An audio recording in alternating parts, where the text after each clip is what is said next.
Job opportunities create करने की, जरूरी है इंडस्ट्रीज लगाने की, जरूरी है कृषि प्रधान प्रदेश है किसानों को बेहतर सुविधाएं देने की, जरूरी है यहाँ पे मजदूरों को उनके अधिकार देने की। राम मेरे भीतर है, मेरे मन में, कन में, जीवन में। मैं राम का हनुमान हूँ। पिछले बार लालू जी का और माले का खाता नहीं खुला, इस बार एकदम बेफिक्र होके जाइए।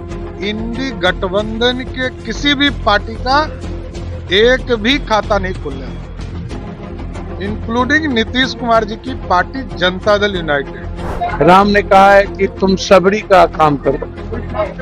राम ने कहा कि तुम मेरे भक्तों के आंसू पोछो। मैं वो काम कर रहा हूँ। नरेंद्र मोदी जी के नेतृत्व में पूरा एनडीए बीजेपी 40 की 40 सीट जीतने का काम कर रही है। देखिए, यहाँ चिराग पासवान की ओर से उनके प्रदेश कार्यालय पे दही चूड़ा भोज का आयोजन किया गया था। इस भोज में राज्यपाल सहित तमाम बिहार के पॉलिटिशियन पहुंचे।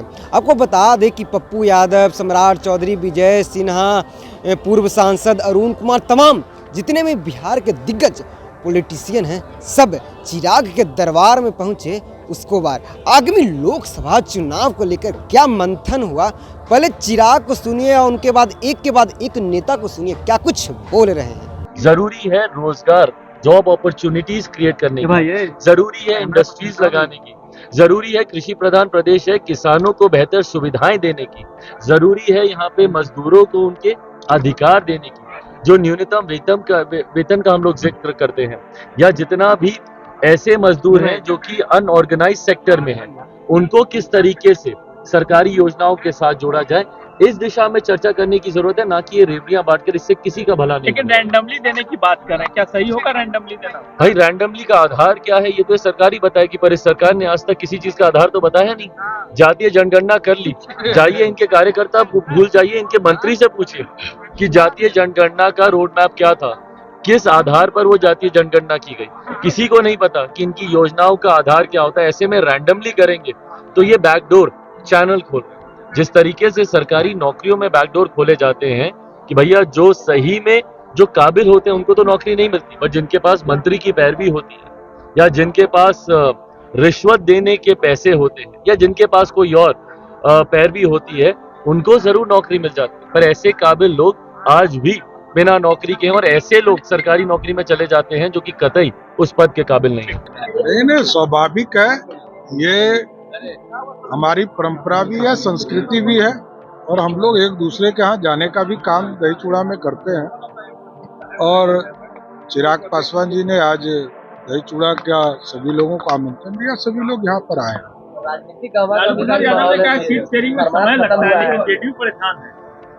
देखिए, मैं बार बार कह चुका हूँ, पिछले बार लालू जी का और माले का खाता नहीं खुला, इस बार एकदम बेफिक्र होके जाइए। इंडी गठबंधन के किसी भी पार्टी का एक भी खाता नहीं खुलने वाला, इंक्लूडिंग नीतीश कुमार जी की पार्टी जनता दल यूनाइटेड।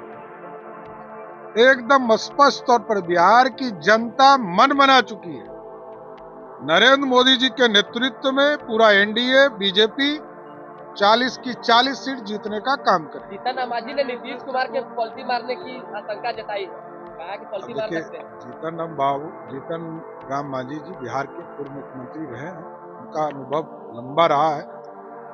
बिहार पूरी तरह तैयार है नरेंद्र मोदी जी को 40 की 40 सीट। कौन बुला रहा है? ये पूरा बिहार और पूरा देश जानता है कि लालू प्रसाद जी ही वैसे व्यक्ति हैं जिन्होंने आडवाणी जी को गिरफ्तार किया। राम मंदिर के यात्रा को रोकने वाला कोई व्यक्ति था तो वो लालू प्रसाद जी, उनको बुला कौन रहा है? लेकिन इसके बावजूद मैं साफ तौर पर कहता हूं कि नीतीश बाबू, आप भगवान राम के वंशज हैं, और लालू प्रसाद जी आप भगवान कृष्ण के वंशज हैं, और दोनों युगों में माना गया कि एक ही व्यक्ति दोनों चेहरे हैं, तो भगवान राम और भगवान कृष्ण दोनों एक हैं, तो सबको राम मंदिर की पूजा करने जाना ही चाहिए। 450 वर्षों का सपना साकार हो रहा है। चिराग जी थोड़ा ऐसे का आग्रह था आने का, और मैं अपने परिवार के बीच आया हूँ और मुझे अच्छा लगा। राम मंदिर जा रहे हैं? मेरा राम मेरे भीतर है, मेरे मन में, कन में, जीवन में। मैं राम का हनुमान हूँ। राम ने कहा है कि तुम सबरी का काम करो। राम ने कहा कि तुम मेरे भक्तों के आंसू पोंछो, मैं वो काम कर रहा हूँ।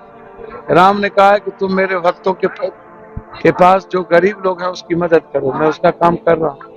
तो मेरे और राम के बीच का जो रिश्ता है वो मीरा का, कृष्ण का जो था, हनुमान और राम का जो था, सुदामा और कृष्ण का जो था, एक केवट का जो था, वो रिश्ता है। इसीलिए उन्होंने कहा कि आप जहाँ हो, भगवान भक्त के पास जाते हैं, भक्त को भगवान के पास जाने की जरूरत नहीं पड़ती है। पप्पू जी, और अब धर्म की राजनीति में मैं नहीं पढ़ता हूँ। मैंने पहले भी कहा कि मैं भगवान का जो दायित्व है, कर्तव्य है, जो मेरी भूमिका भगवान ने, राम ने तय की है, मैं उसको इस बिहार और देश में हमेशा निभाया हूँ। चाहे वो कोरोना हो, बाढ़ हो, हमेशा निभाया।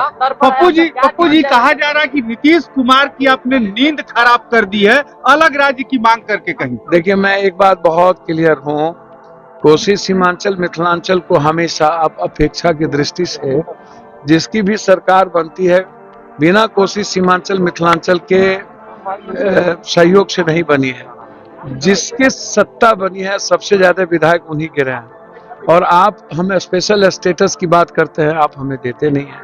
हम बात करते हैं आपसे बाढ़ से मुक्ति हाई डैम की, आप देते नहीं हैं। हम बात करते हैं आपसे सुपौल से, मधेपुरा से डायरेक्ट ट्रेन की, सहरसा से राजधानी की, हम बात करते हैं एम्स की, हम बात करते हैं पूर्णिया चुनापुर एयरपोर्ट की, हम बात करते हैं स्पेशल स्टेटस में मखान और मक्का और फूड प्रोसेसिंग की, हम बात करते हैं कुशेश्वर स्थान और बिहारीगंज रेलवे की, हम बात करते हैं कुर्सेला से भीमनगर रेलवे की, हम बात करते हैं उपराजधानी की पूर्णिया को और हाईकोर्ट बेंच की।